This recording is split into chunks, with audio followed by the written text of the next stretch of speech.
Find the equation whose roots are 2 over 3 and minus 3 over 4. This simply means that we should find the quadratic equation where the values of the unknown number are these. Okay, y is equal to one of these. This means that y minus 2 over 3 or y plus 3 over 4 is equal to 0. So, multiplying these numbers together is equal to 0. To get rid of the denominators, multiply the first bracket by 3 and multiply the second bracket by 4. 3y times 4y is 12y squared. 3y times 3 is 9y. Minus 2 times 4y is minus 8y. And minus 2 times 3 is minus 6. Therefore, the equation is 12y squared plus y minus 6 is equal to 0. The length of the diagonal of a square is 12 centimeters. Calculate the area of the square.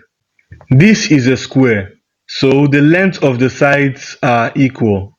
Using Pythagoras theorem, L squared plus L squared is equal to 12 squared.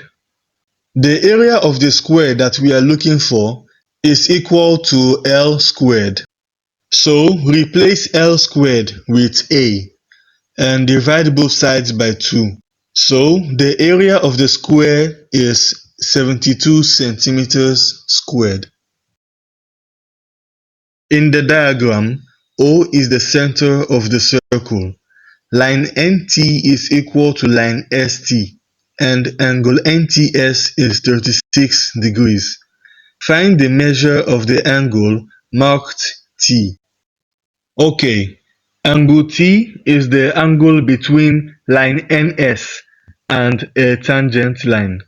This means that the angle from the other side of the line to any part of the circumference must be equal to angle T. Therefore, angle T is 36 degrees. This is the alternate segment theorem. In the same way, the angle between line ST and the same tangent is equal to the angle here. To find the value of m in this diagram, draw two parallel lines like this. Now we have three other angles that we need to find first. The angles at the opposite sides of this line and the parallel lines are the same. So A is equal to 40. This square represents 90 degrees. So A plus B is equal to 90. If A is 40 degrees, then B is 50 degrees. Now, the same way A is equal to 40 degrees, B is equal to C, which is 50 degrees. Finally, the angle on a straight line is 180 degrees. So M plus C is 180. Therefore, M is 130 degrees. Find the gradient of the line passing through these points. The gradient of a straight line is equal to the difference between the y positions of 2 points on the line divided by the difference between the x positions of the same points on the line. So this is the first x and y positions and the second x and y positions. Now we can find the gradient of the line. This is the same as 2 plus 1 all over 3 divided by 6 minus 1 all over 2. 3 over 3 is 1. And 1 divided by 5 over 2 is the same as 1 times 2 over 5, which is still 2 over 5. This is the gradient of the line.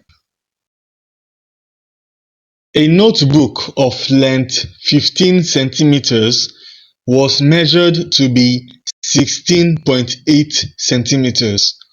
Calculate correct to two decimal places the percentage error in the measurement. This is the error divided by the actual height, and the error is simply the positive difference between the actual and measured height. So, subtract the smaller number from the bigger number, and this is equal to exactly 0.12, which is the same as 12%. If 2x minus 3y is equal to minus 11 and 3x plus 2y is equal to 3, evaluate this. To do this, we need to find the values of x and y. Add 3y to both sides and divide both sides by 2. Substitute this value of x in the second equation. Multiply both sides of the equation by 2 to get rid of the denominator. 9y plus 4y is 13y, and 6 plus 33 is 39. Divide both sides by 13, and y is equal to 3. Substitute the value of y in this equation, and x is equal to minus 1. Now we can find y minus x all squared.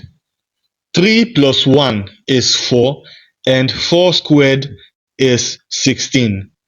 This is the answer. The diagonals of a rhombus are 16 centimeters and 12 centimeters. Find the length of the side. Just like a square, all four sides of a rhombus are always equal. A rhombus can also be divided into four equal right-angled triangles, where the length of the perpendicular sides are half the diagonal lines in the rhombus. Okay, let's use Pythagoras theorem. 6 squared is 36 and 8 squared is 64. This is equal to the square root of 100. So S is 10 centimeters. M varies jointly as the square of n and the square root of q. If m is equal to 24 when n is equal to 2 and q is equal to 4, find m when n is 5 and q is 9. This is a joint variation where m is directly proportional to n squared times the square root of q. This means that m is equal to a constant number times n squared times the square root of q. Now, if m is 24, then n is 2 and q is 4.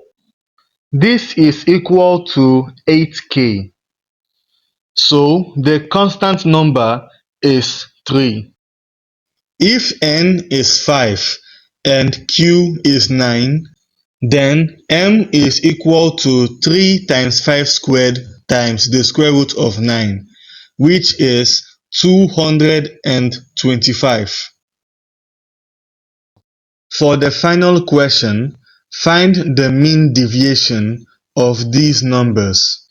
To do this, start by finding the mean, which is the sum of the numbers divided by how many numbers there are. This is 99/6, so the mean is 16.5. Now, add the positive differences between each of these 6 numbers and the mean. Then divide the result by 6. For example, 14 is less than 16.5, so subtract 14. And here, 16.5 is less than 17, so subtract 16.5. Okay, these are the positive differences. The sum of these numbers is 9, and 9 over 6 is 1.5. Therefore, the mean deviation is 1.5. Thank you for watching up to this point.